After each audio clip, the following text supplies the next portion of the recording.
कभी कभी आप नहीं चाहते हैं, नहीं सोचते, भजन नहीं करते और एकाएक भगवान की याद आती। आपने देखा होगा कि आप बैठे आपको एकाएक किसी मित्र की याद आ जाती, तो आप जांच करेंगे कि उसी समय उस मित्र ने आपको याद किया है, उसी वक्त उस कारण चालू काम में आपको मित्र की याद आ गई।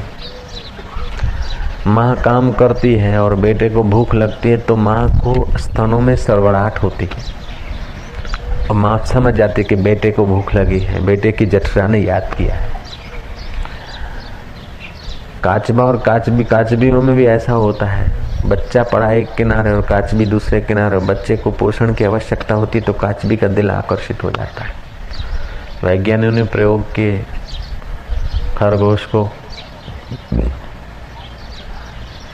माँ से दूर लेकर उसको सताया तो माँ के चित्त में वेदना पैदा होने लगी। काफी माइल दूर ले गए फिर भी उसकी असर हुई।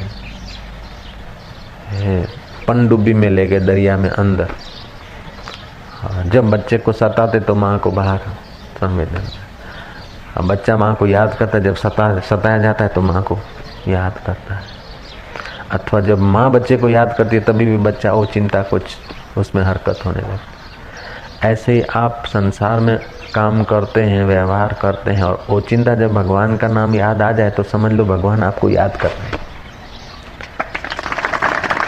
ओम ओम, और भगवान ने मेरे को याद करा, हाँ धन्यवाद से भर जाए, अहोभाव से भर जाए, क्योंकि प्रभु और मेरे को याद कर रहे। मैं कितना भाग्यशाली हूँ।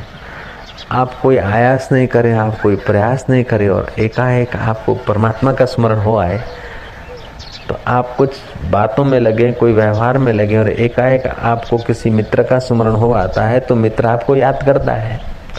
ऐसे ही मित्रों का भी परम मित्र भगवान हमको याद कर रहा है, उसीलिए भगवान की हमको याद आ गई।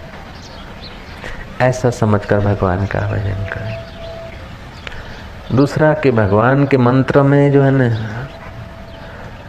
अविश्वास न करें और श्रद्धा न करें। मंत्रों में सिद्धि क्यों नहीं होती? एकदम दान का खाएं और फिर जीवा, झूठ बोलने से जीवा जल गई,